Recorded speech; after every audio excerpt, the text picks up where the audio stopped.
Bismillahirrahmanirrahim. Assalamualaikum warahmatullahi wabarakatuh. Innal hamdalillah nahmaduhu wa nasta'inuhu wa nastaghfir wa na'udzu billahi min syururi anfusina wa min sayyiati a'malina. May yahdihillahu fala mudhillalah wa may yudhlilhu fala hadiyalah. Asyhadu an la ilaha illallah wa asyhadu anna Muhammadan abduhu wa rasuluh la nabiyya wa rasula ba'da amma. Kaifa halukum ya akhwat? Walaupun nabi khair. Insyaallah kita akan belajar hari ini pelajaran SKI judul baru dan bab baru, yaitu Perang Badar. Kita buka dengan membaca surat Al-Hajj ayat 39. A'udzubillahi minasyaitonir rajim. Udzina lil ladzina yuqatiluna bi annahum zulimu wa innallaha ala nasrihim laqadir. Diizinkan berperang kepada orang-orang yang diperangi karena sesungguhnya mereka dizolimi, dan sungguh Allah Maha Kuasa menolong mereka. Quran surat Al-Hajj ayat 39. A. Perang Badar.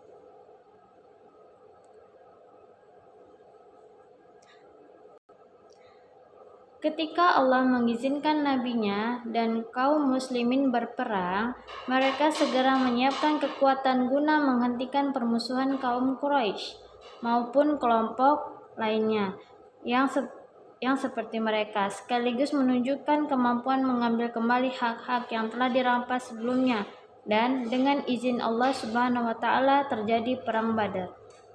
Jadi Nabi Muhammad sallallahu alaihi wasallam dan kaum muslimin berperang itu atas izin Allah Subhanahu wa taala. Mereka ingin menghentikan permusuhan antara kaum Quraisy dan kelompok-kelompoknya seperti kaum Quraisy ini. Yang seperti kita sudah belajar kemarin, bahwa orang-orang muslimin ini ditindas. Nah, orang-orang muslimin yang ditindas itu adalah kaum muhajirin. Ya, kaum muhajirin ini berasal dari kota Mekah.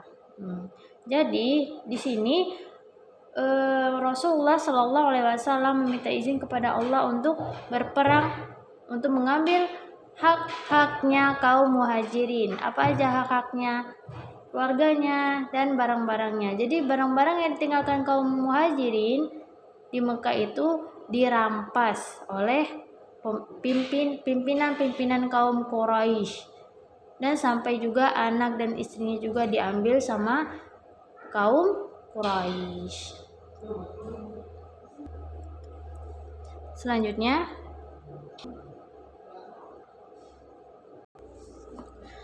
inilah peperangan yang memisahkan antara kaum kafir Quraisy dengan kaum muslimin.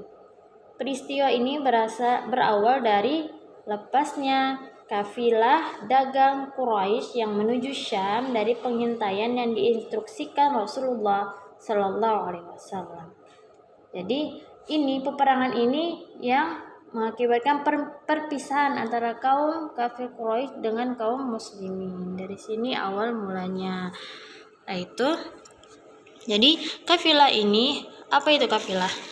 Kafilah itu adalah sekelompok orang yang menunggangi unta. Disebut kafilah itu 3 unta lebih. Biasanya itu orang kafilah Arab itu jumlah untanya itu sampai 1.500 lebih. Ya. Dan di sini Rasulullah SAW mengutus sahabatnya 2 orang untuk mengintai, untuk melihat kafilah dagang Quraisy, untuk mengintai atas instruksi Rasulullah Shallallahu Alaihi Wasallam. Yakni ketika beliau bergerak menuju Zul Ashirah, beliau pun mengutus 2 sahabat ke Al-Hawra, daerah yang masuk dalam wilayah negeri Syam, untuk mencari informasi tentang kafilah tersebut.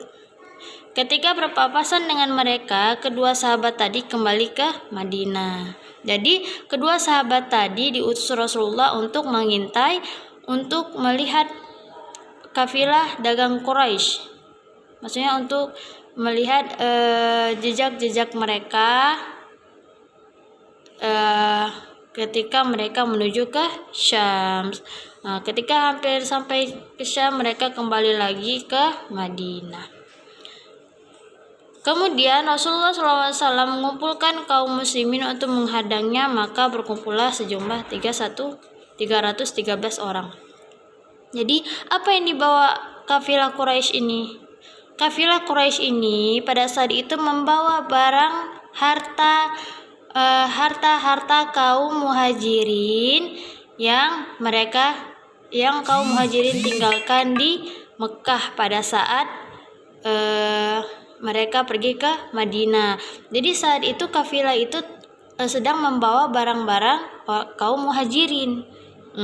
Dan setelah Rasulullah mendapatkan kabar dari kedua sahabatnya yang diutus tadi untuk melihat pergerakan kafilah tersebut, maka Rasulullah pun mengumpulkan orang muslimin untuk mengajak kaum muslimin menghadang kafilah Quraisy. Untuk apa? Untuk mengambil hak-hak kaum muslimin muhajirin, seperti itu.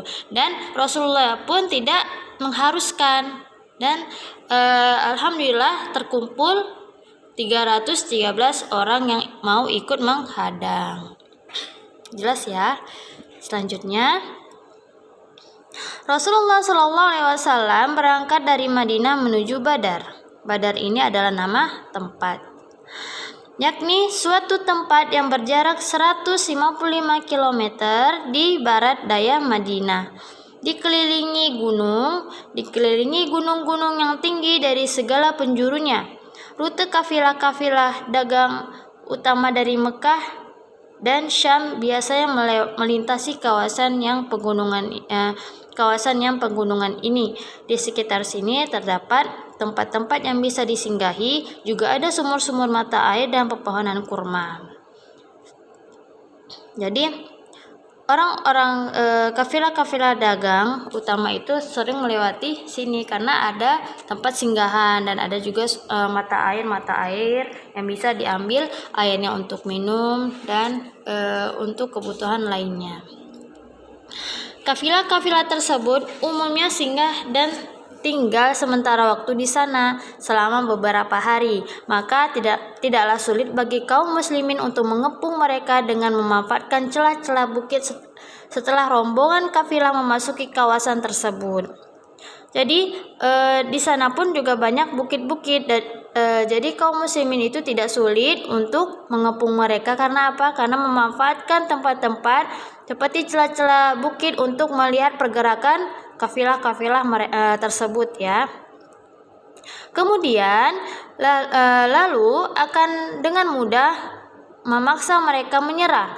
Namun konsekuensi strategi ini adalah pergerakan kaum muslimin tidak boleh diketahui orang-orang dalam kafilah tersebut, sebab mereka bisa saja menyerang balik secara tiba-tiba.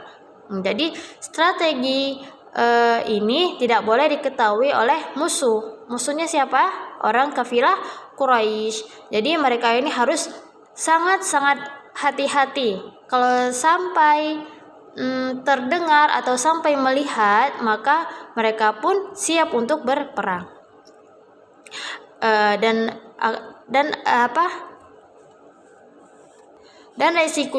resikonya mereka pun akan diserang seperti itu. Karena itulah jalur yang pertama Rasulullah SAW tempuh adalah jalur lain, bukan jalur menuju Badar. Barulah setelah itu secara perlahan beliau mendekati wilayah tersebut. Setelah itu, adapun kafilah Quraisy membawa 1000 unta yang membawa harta yang dinilai tidak kurang dari 50 dinar mata uang emas. Jadi saat itu kafilah Quraisy membawa berapa? 100 unta. Yang di atas untanya itu ada barang-barang yang tidak kurang dari 50 dinar. Dinar itu mata uang emas. Pemimpinnya adalah Abu Sufyan. Jadi pemimpin kafilah itu bernama Abu Sufyan. dan ia hanya disertai 40 orang. Jadi 100 unta itu yang menjaga hanya 40 bala tentara. Biasanya kafilah Quraisy ini membawa 1000 atau 1500 lebih kafilah yang dikelilingi oleh 1000 bala tentara. Akan tetapi pada hari ini kafilah Quraisy membawa 100 unta, tetapi yang menjaga hanya 40 bala tentara. Walaupun begitu, Abu Sufyan sangat hati-hati dan waspada. Ia senantiasa menanyakan pergerakan kaum muslimin kepada setiap orang yang datang dan pergi, sehingga ia pun mengetahui keluarnya kaum muslimin dari Madinah meskipun masih berada jauh dari wilayah Badar. Jadi Abu Sufyan ini selalu bertanya kepada orang yang lewat, orang yang datang dan pergi. Jadi beliau mengetahui berapa muslimin yang keluar dari Madinah dan berapa muslimin yang masuk ke Madinah. Jadi Abu Sufyan itu mengetahui. Berdasarkan informasi yang didapatkannya, ia pun mengubah haluan perjalanan kafilahnya menuju ke arah barat menyusuri jalur pantai sehingga benar-benar meninggalkan jalur utama menuju Badar. Jadi ketika beliau mengetahui informasi dari pejalan atau musafir yang melewati mereka, dan Abu Sufyan pun mengubah haluan perjalanan mereka ke arah barat menyusuri jalur pantai sehingga benar-benar meninggalkan jalur utama menuju Badar. Penduduk Mekah ia lantas menyewa seorang untuk mengirim berita secepat mungkin ke penduduk Mekah tentang pergerakan kaum muslimin. Jadi Abu Sufyan itu mendengar pergerakan kaum muslimin. Jadi langsung Abu Sufyan menyewa seorang untuk mengirim berita ke Mekah agar mengirimkan bantuan untuk mereka, untuk Abu Sufyan dan bala tentaranya. Ketika pengiriman berita telah sampai di Mekah, orang-orang Quraisy segera melakukan persiapan dan berangkat secara total. Tidak ada para pembesar mereka yang tertinggal kecuali Abu Lahab. Mereka juga mengumpulkan kabilah-kabilah di sekitar mereka untuk ikut serta kecuali Bani Adi. Ketika pasukan Quraisy sampai di daerah Juhfah, datanglah surat dari Abu Sufyan yang memberitakan keselamatan kafilahnya, dan karena itu mereka diminta kembali ke Mekah.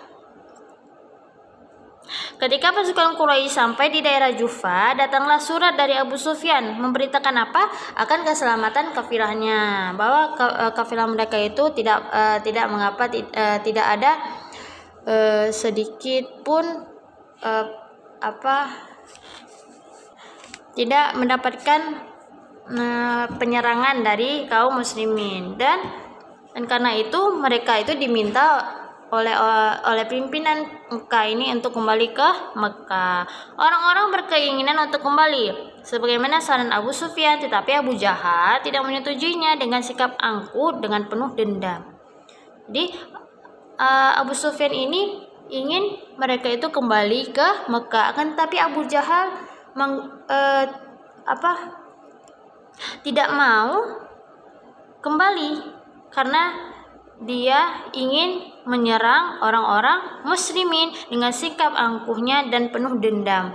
Mereka tidak ada yang kembali ke Mekah kecuali Bani Zuhrah. Mereka diimbau untuk pulang oleh sekutu mereka dan orang Al-Akhnas bin Shuraik Al-Thaqafi, pemimpin mereka, dan jumlah mereka saat itu terdiri dari 300 orang. Adapun yang tersisa sejumlah 1000 orang. Tetapi berjalan hingga sampai di dekat tepi lembah yang terjauh celah di sebelah selatan di luar lingkup Badar, yakni di medan yang luas di belakang gunung-gunung yang melingkupi kawasannya. Jadi Rasulullah SAW mengetahui bergeraknya orang-orang Mekah tatkala masih dalam perjalanan menuju Badar. Maka beliau bermusyawarah dengan kaum muslimin. Berdirilah Abu Bakar, lalu berbicara dengan sangat baik. Kemudian Umar berdiri dan juga berbicara dengan sangat baik. Selanjutnya berdiri Miqdad bangkit berbicara, "Demi Allah, wahai Rasulullah, kami tidak akan mengatakan sebagaimana Bani Israel mengatakan kepada Musa, fadhhab anta wa rabbuka faqatila innaha huna qa'idun." Artinya, karena itu pergilah engkau bersama Rabbmu dan berperanglah kamu berdua, biarlah kami tetap menanti di sini saja. Jadi ini perkataan Bani Israel kepada Musa karena mereka tidak ingin ikut berperang. Jadi ketika Rasulullah SAW mengetahui pergerakan orang Mekah yang menyusul Abu Sufyan, pergerakan orang-orang Mekah tatkala dalam perjalanan menuju Badar, maka Rasulullah SAW langsung bermusyawarah dengan kaum muslimin. Yang pertama berbicara adalah Abu Bakar, selanjutnya Umar, dan terakhir adalah Miqdad. Akan tetapi kami akan berperang di sebelah kanan dan di sebelah kiri engkau, di depan dan di belakang engkau. Maka wajah Rasulullah SAW pun ceria dan beliau sangat gembira mendengar hal itu. Jadi Rasulullah itu tidak ikut berperang, hanya saja beliau adalah pemimpin peperangan. Jadi Rasulullah itu di tengah, kiri kanan samping belakang itu kaum muslimin yang menjaga Rasulullah. Jadi betapa sahabat itu sangat menyayangi Rasulullah Sallallahu Alaihi Wasallam. Jangan sampai Rasulullah pun kena pedang.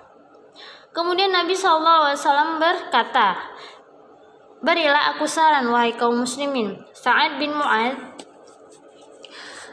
pemimpin kaum Ansar, dan berkata, "Seolah-olah engkau meragukan kami wahai Rasulullah. Demi Zat yang mengutus engkau dengan kebenaran, seandainya engkau meminta kami menyeberangi laut, niscaya kami benar-benar akan menyeberanginya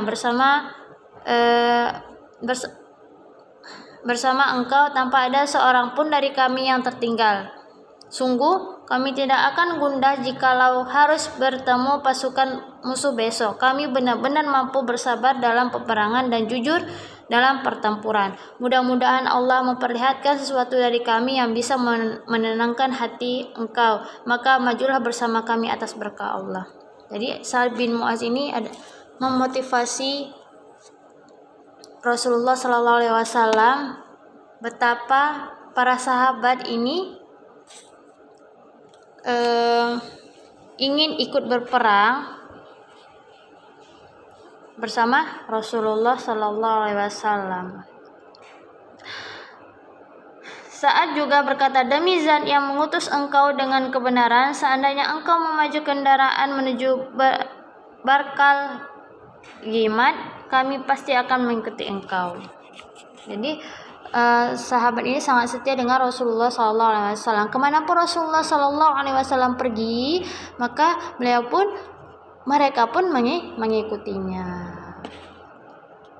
Rasulullah Sallallahu Alaihi Wasallam pun gembira, kemudian berkata, "Majulah kalian dan sampaikan berita gembira. Sungguhnya Allah Subhanahu Wa Taala telah menjanjikan kepadaku dengan salah satu dari dua rombongan itu. Demi Allah, seakan-akan sekarang aku melihat tempat mereka berguguran." Masya Allah ya.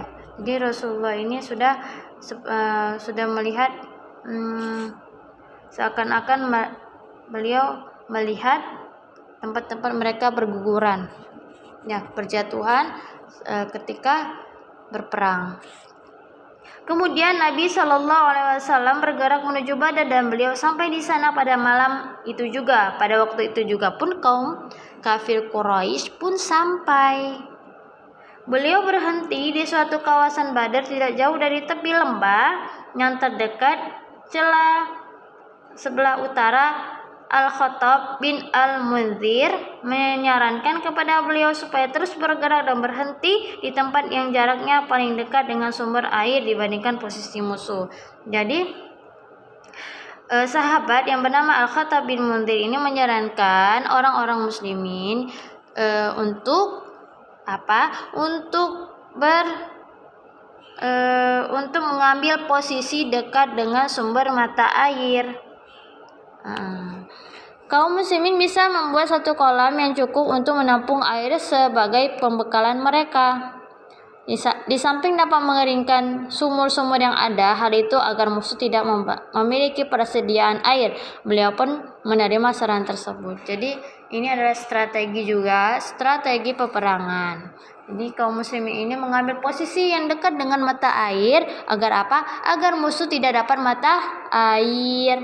Jadi ketika tidak dapat mata air, maka mereka mati kehausan. Jadi perang ini tidak 1-2 hari, nak. Jadi berhari-hari, bahkan berbulan-bulan, ya, perang ini. Selanjutnya, kaum muslimin kemudian mendirikan tenda-tenda untuk dijadikan markas komando bagi Nabi Shallallahu Alaihi Wasallam. Mereka menentukan pula para pengawal beliau yang terdiri dari para pemuda Ansar di bawah pimpinan Sa'ad bin Mu'adz. Jadi langsung membuat tenda-tenda untuk dijadikan markas komando Nabi Shallallahu Alaihi Wasallam. Mereka juga menentukan siapa pengawal beliau dan yang terdiri dari para pemuda Ansor yang dipimpin oleh Sa'ad bin Mu'adz.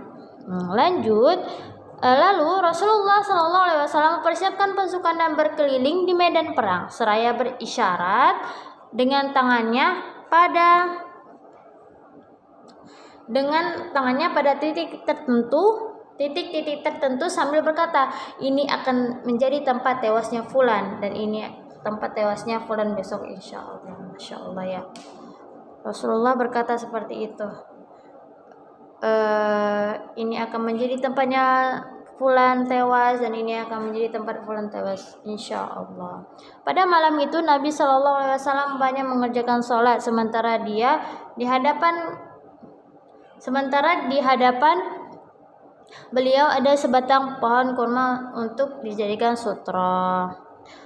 Kemudian Muslim melewati malam itu dengan diliputi perasaan yakin. Allah pun menurunkan hujan sebagaimana firman-Nya, ketika Allah membuat kaum mengantuk untuk memberi ketentraman darinya, dan Allah menurunkan air hujan dari langit kepadamu untuk menyucikan kamu dengan hujan itu dan menghilangkan gangguan-gangguan syaitan dari dirimu untuk menguatkan hatimu untuk mempertangguh telapak kakimu, teguh pendirian. Jadi ketika perang itu ada rasa tidak yakin, takut mati, pasti ya, ingin mundur, seperti itu. Jadi Allah Subhanahu wa taala menurunkan hujan untuk apa? Untuk memberikan rasa tentram dalam hati mereka, dalam hati kaum muslimin, dan menyucikan mereka dari godaan-godaan setan, yaitu godaan-godaannya apa aja, gangguan-gangguannya apa aja, yaitu merasa tidak ingin ikut berperang, ada rasa keraguan, ada rasa ingin mundur, ingin pulang, tidak ingin ikut, seperti itu ya, takut meninggal, seperti itu. Dan Allah Subhanahu wa taala pun membuat mereka mengantuk, dan ketika mengantuk dan tidur, ketika kita bangun pasti kita merasa lebih fresh ya, lebih enak, lebih segar, jadi lebih stamina pun lebih bagus, seperti itu. Masya Allah ya, sudah dari sini saja sudah Allah bantu orang-orang muslimin. Pada waktu subuh esok harinya, hari Jumat tanggal 17 Ramadan tahun kedua Hijriah, berhadapanlah kedua pasukan. Lantas Rasulullah Shallallahu Alaihi Wasallam berdoa, ya Allah, orang-orang Quraisy itu benar-benar telah siap untuk bertempur diiringi kuda-kuda dan sikap congkak. Mereka menentangmu dan mendustakan Rasulmu. Ya Allah, aku memohon pertolonganmu seperti yang telah Engkau janjikan kepadaku. Ya Allah, binasakanlah mereka pagi ini. Jadi paginya kan kaum muslimin dan kaum Quraisy itu tiba di lembah Badar pada malam hari. Jadi mereka tidur, besok paginya jadi mulailah peperangan ini. Dan besok paginya itu pada hari Jumat 17 bulan tanggal 17 bulan Ramadan. Jadi ketika itu para sahabat sedang berpuasa. Selanjutnya, kemudian Nabi Shallallahu Alaihi Wasallam meluruskan barisan dan memerintahkan kaum muslimin agar tidak memulai peperangan hingga diperintahkan. Beliau berkata, jika mereka telah mendekati kalian maka segera lesetkan anak-anak panah kalian dan jangan mencabut pedang-pedang kalian sampai mereka benar-benar mendekati. Jadi Rasulullah tidak mau orang muslimin yang memerangi duluan, akan tetapi Rasulullah memerintahkan orang-orang muslimin untuk tidak memulai peperangan hingga Rasulullah memerintahkan.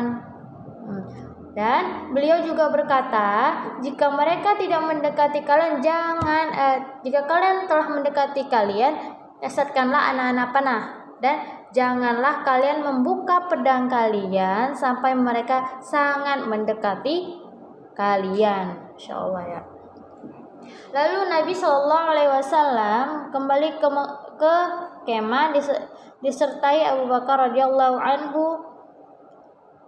Beliau berdoa dengan sungguh-sungguh kepada Allah Subhanahu Wa Taala, meminta tolong kepadanya dan memujinya hingga beliau berkata, Ya Allah, jika engkau hancurkan golonganmu muslimin pada hari ini, maka engkau tidak disembah lagi untuk selama-lamanya.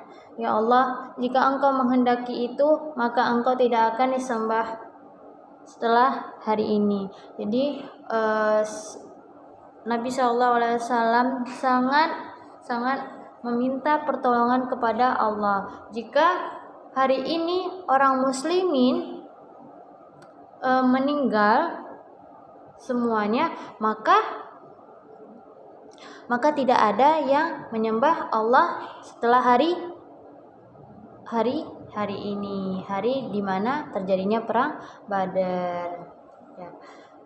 Nabi Shallallahu Alaihi Wasallam berdoa dengan puncak ketundukan dan kesungguhan hingga kain beliau terjatuh dari pundaknya. Lalu kain itu dikembalikan lagi oleh Abu Bakar As-Siddiq sambil berkata, cukupkanlah wahai Rasulullah, engkau telah bersungguh-sungguh dalam berdoa kepada Allah. Ingat, ketika kamu memohon pertolongan kepada Rabb-Mu lalu diperkenankannya bagimu, sungguh aku akan mendatangkan bala bantuan kepadamu dengan 1000 malaikat yang datang berturut-turut. Nah, langsung ya. Lanjut.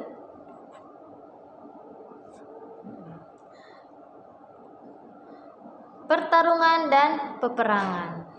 Jadi setelah itu majulah 3 orang dari pasukan berkuda terbaik dari kalangan musyrikin, yaitu Utbah, Syaibah, keduanya adalah anak Rabi'ah, dan Al-Walid bin Utbah. Jadi sebelum terjadinya peperangan itu ada duel. Ya, setiap peperangan itu ada duel terlebih dahulu. Biasanya ada kadang 1 lawan 1 dulu, ada yang 2 lawan 2. Di perang Badar ini awalnya duel antara 3 orang di 3 orang. 3 orang dari orang-orang Quraisy dan 3 orang dari orang-orang muslimin. Dari orang-orang Quraisy itu siapa aja? Utbah, Syaibah, dan Al-Walid bin Utbah. Seperti itu. Dan mereka menentang duel pasukan muslimin maka tampillah 3 orang pemuda Ansor. Yang pertama kali yang tampil 3 pemuda Ansor. Akan tetapi orang Quraisy itu tidak mau dari orang-orang Ansor atau orang-orang Madinah. Akan tetapi mereka mau orang-orang Mekah atau disebut dengan Muhajirin.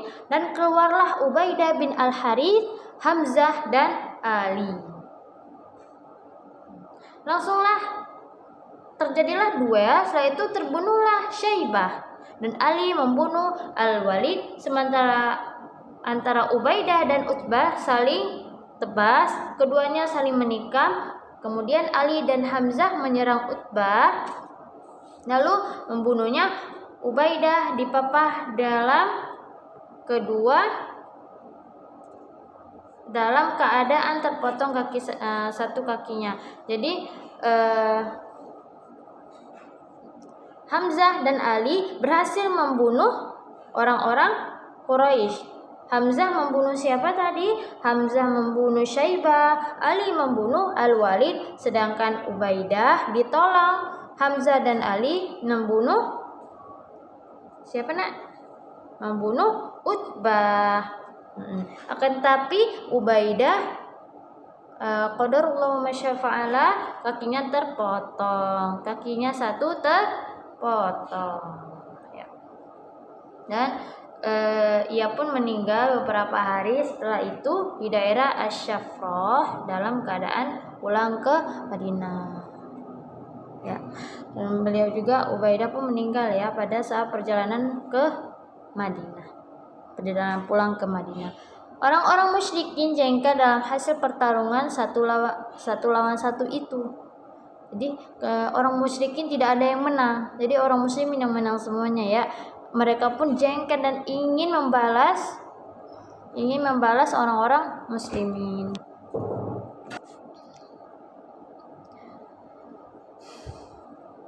Dan kemarahan mereka meluap, lalu secara serempak mereka menyerang barisan kaum muslimin dengan bengisnya dan mulailah perperangan tersebut. Sementara kaum muslimin bertahan dengan posisi mereka, berusaha membela diri sambil menyerukan ahad.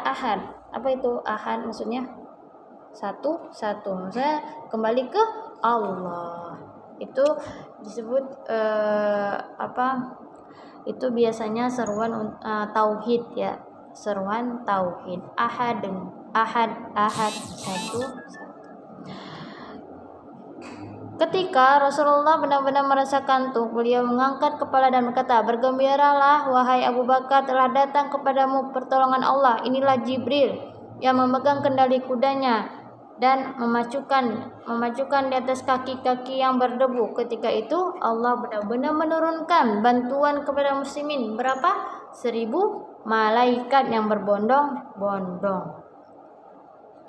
Rasulullah SAW pun meloncat dengan mengenakan pakaian besi dan membaca firman Allah Subhanahu wa taala. Golongan itu pasti akan dikalahkan dan mereka akan mundur ke belakang. Kemudian beliau mengambil segenggam pasir dan melemparkannya ke arah wajah orang-orang musyrikin sambil berkata, "Buruklah wajah-wajah itu." Maka pasir itu mengenakan setiap musyrik di situ, tepatnya pada kedua mata dan hidung mereka. Lalu tentang hal itu Allah berfirman,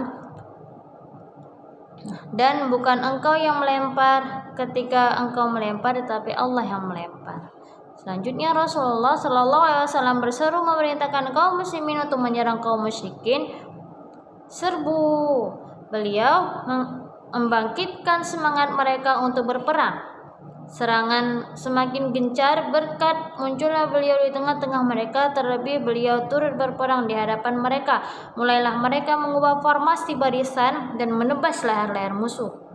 Lalu para malaikat membantu mereka. Malaikat itu memenggal kepala dan memotong jari-jari mereka. Maka terlemparlah kepala seseorang tanpa tahu siapa yang memenggalnya, dan putuslah tangan seseorang tanpa tahu siapa yang memotongnya. Terjadilah kekalahan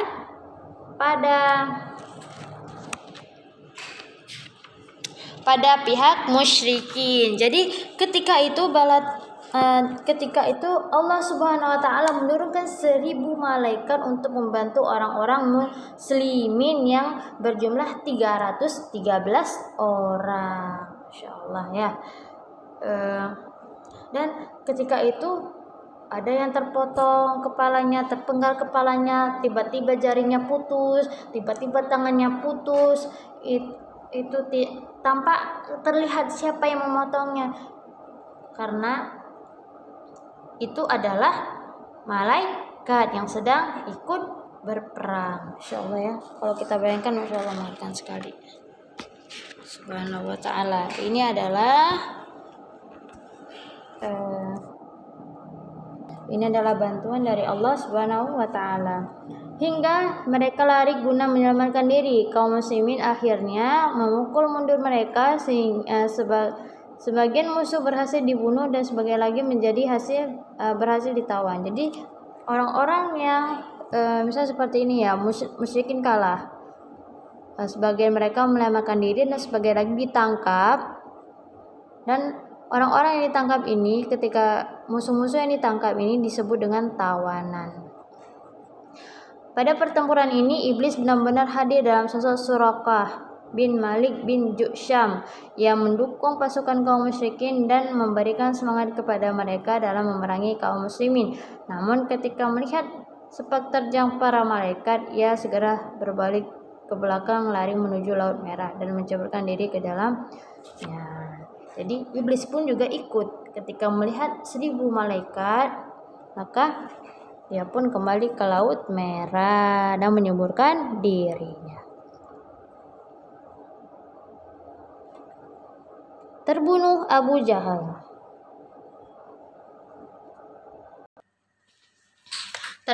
Terbunuhnya Abu Jahal. Abu Jahal berada di tengah-tengah sekelompok orang dalam perjagaan ketat. Pedang dan tombak mereka mengelilinginya seperti berbentuk perisai pagar. Sementara dalam barisan kaum muslimin, yakni di sekitar Abdurrahman bin Auf, terdapat 2 pemuda Ansar yang masih muda. Salah seorang dari keduanya bertanya diam-diam kepada Abdurrahman, "Wahai paman, tunjukkan kepadaku mana Abu Jahal." Jadi Abu Jahal itu sangat dijaga ketat sampai pedang dan tombak mereka mengelilingi Abu Jahal seperti perisai pagar. Itu sekitar Abdurrahman bin Auf itu terdapat 2 pemuda Ansor yang masih muda, dan tiba-tiba secara diam-diam keduanya pun menanyakan kepada Abdurrahman bin Auf. Apa yang ditanya? "Wahai paman, tunjukkan kepadaku mana Abu Jahal." Terus Abdurrahman balik bertanya, "Apa yang akan kamu lakukan terhadapnya?" "Aku mendapat kabar bahwa dia mencela Rasulullah Shallallahu Alaihi Wasallam. Demi zat yang jiwaku ada di tangannya, sungguh jika aku melihatnya maka dia tidak akan lepas dariku sehingga salah seorang dari kami menjemput maut." Ujarnya. Seperti itu pula tindakan dan perkataan pemuda yang kedua.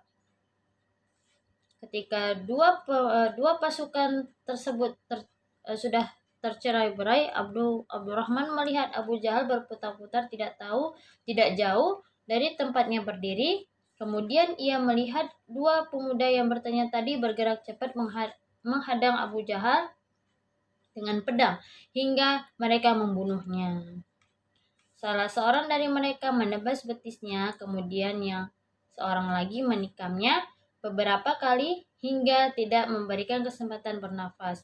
Lalu kedua pemuda itu menghadap Rasulullah dan menyatakan, "Aku telah membunuhnya." Beliau Shallallahu Alaihi Wasallam melihat kedua pedang mereka lalu berkata, "Kalian berdua yang membunuhnya." Jadi ketika para pasukan Quraisy ini tidak lagi menjaga Abu Jahal, dalam artian sini sudah bercerai-berai, sudah ada celah untuk Abu Jahal, maka kedua pemuda ini pun langsung pergi ke Abu Jahal untuk membunuhnya, ya. Dan tidak ada kesempatan yang diberikan untuk Abu Jahal untuk bernapas. Dia langsung ditikam seperti itu sampai Abu Jahal pun meninggal. Setelah membunuh Abu Jahal, kedua pemuda ini pun langsung pergi ke Rasulullah dan mengatakan bahwa kami telah membunuh Abu Jahal. Dan Rasulullah pun melihat pedang yang dibawa kedua pemuda ini, dan Rasulullah pun mengatakan, "Kalian berdua yang telah membunuh Abu Jahal." 2 pemuda ini siapa namanya? Namanya Mu'ad dan Mu'awwad. Mu'adz dan Mu'awwadz. Keduanya adalah anak Afrah. Mu'awwadz terbunuh dalam keadaan syahid dalam pertempuran tersebut. Jadi Mu'awwadz ini meninggal di pertempuran Badar ini ya. Kalau misalnya Mu'adz ini masih hidup hingga zaman Khalifah Utsman.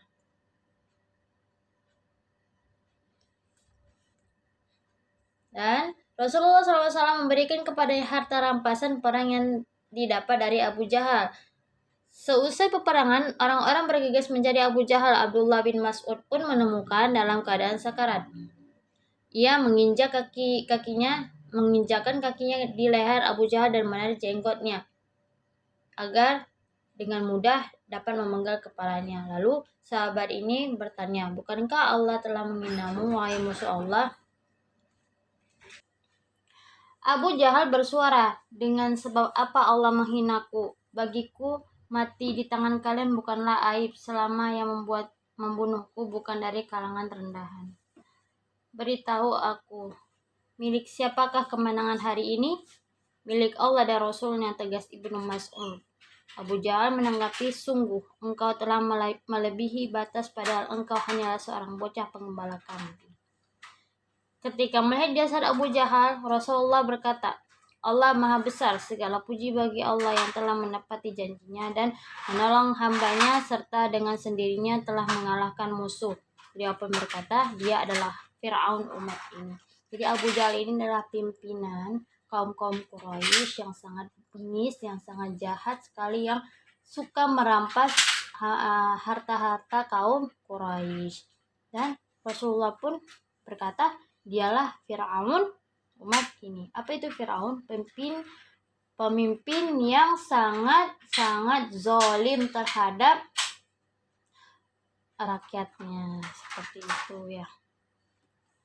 Dan suka menindas rakyatnya sendiri. Selanjutnya,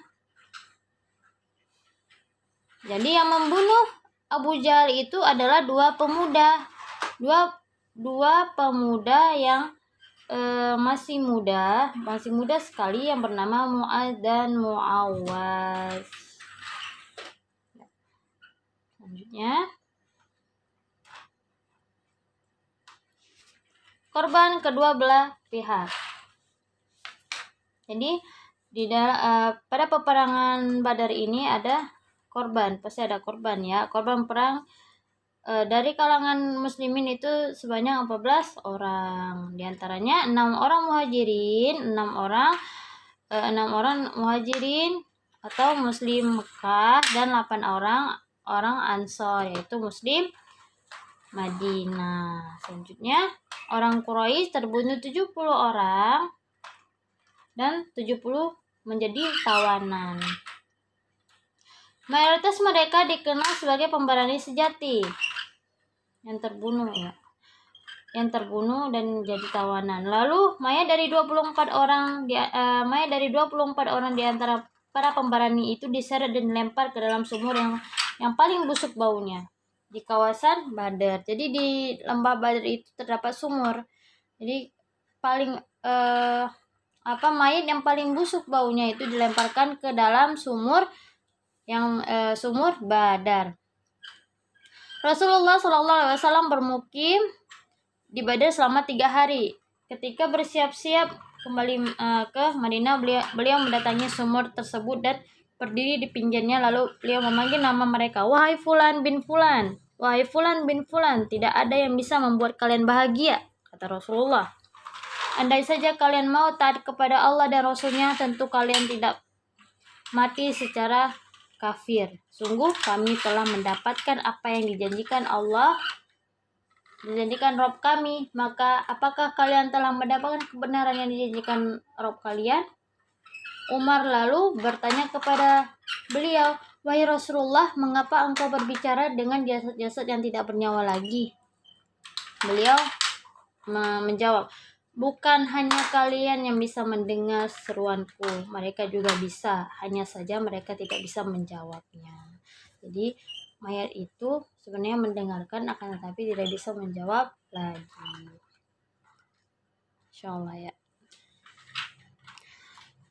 Selanjutnya Rasulullah pun menuju ke Madinah untuk pulang. Nah, Rasulullah bergegas kembali menuju ke Madinah dengan membawa kemenangan dari Allah beserta hasil rampasan perang dan para tawanan. Ketika sampai di dekat daerah As-Safra, turunlah wahyu mengenai hukum harta rampasan perang.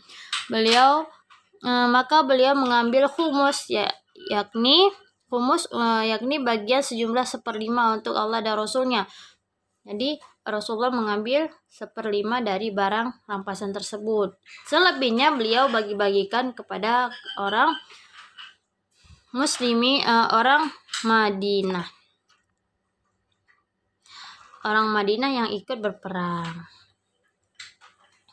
Dan beliau juga memerintahkan untuk membunuh An-Nadhr bin Al-Haris. Dan yang membunuh An-Nadhr bin Haris itu adalah Ali bin Abi Thalib dengan memenggal leher An-Nadhr. Selanjutnya, ketika singgah di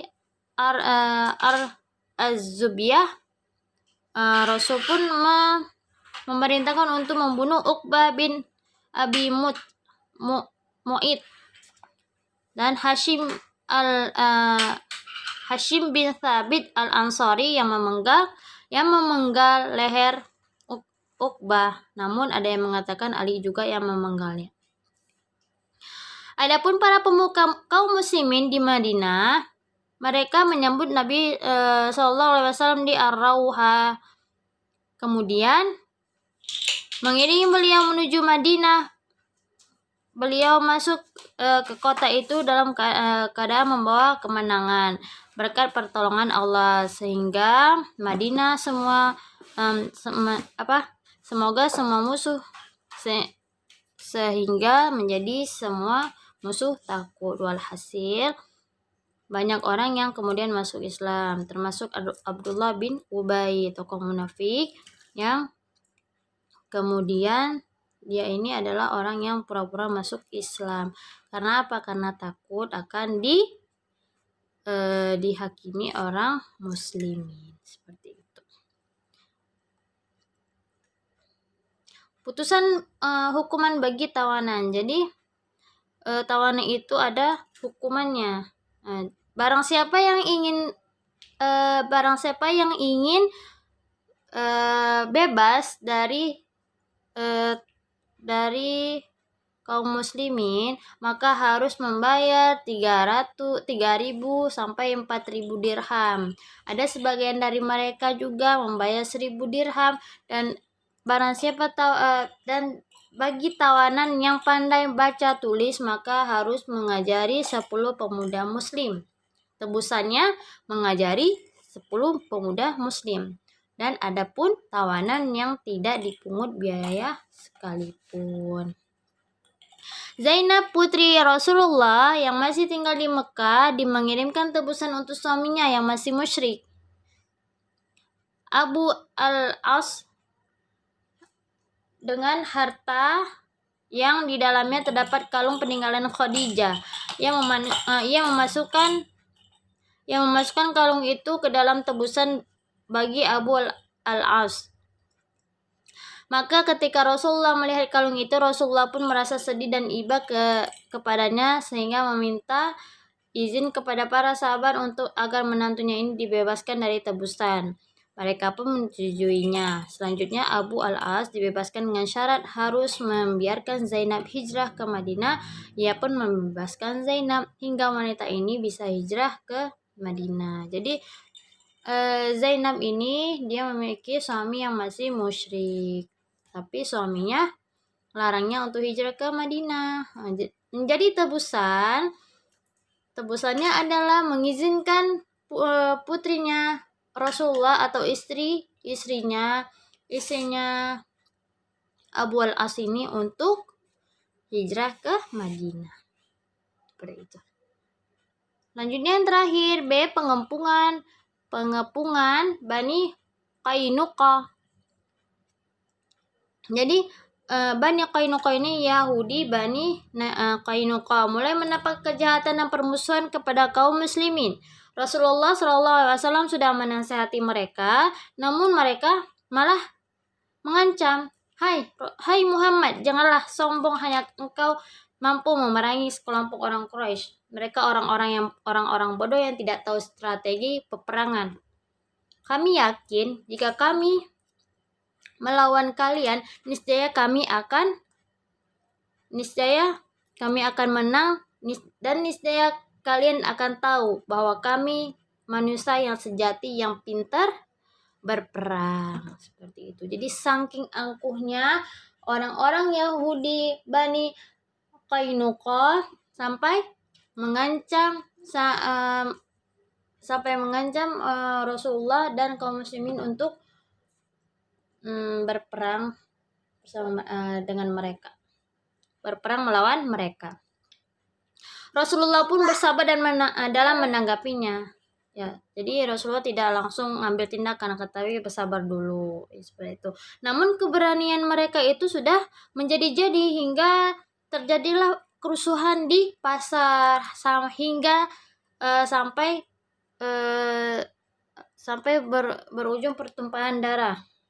Jadi dari dalam peristiwa itu terbunuhlah seorang kalangan muslimin dan kalangan Yahudi juga. Maka Rasulullah pun mengepung mereka pada hari apa? Hari Sabtu pertengahan bulan Syawal tahun 2 Hijriah. Dan dan 15 hari ketika pengepungan mereka menyerahkan diri. Itu bertepatan pada permulaan bulan Zulqa'dah. Kemudian Rasulullah mengusir mereka ke daerah-daerah perbatasan Syam, dan tidak lama kemudian tewaslah kebanyakan dari mereka. Insyaallah ya. Jazakumullah khairan. Dan ini adalah cerita singkat dari perang Badar. Ya, jika ada pertanyaan mohon wapri ustazah ya, afwan. Jika ada kata-kata yang salah mohon dimaafkan, dan jika ada pertanyaan mohon ditanyakan secara wapri ya.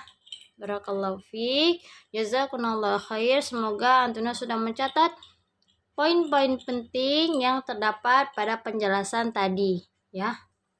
Subhanakallahumma wa bihamdika asyhadu an la ilaha illa anta astaghfiruka wa atubu ilaik. Wa akhir. Assalamualaikum warahmatullahi wabarakatuh.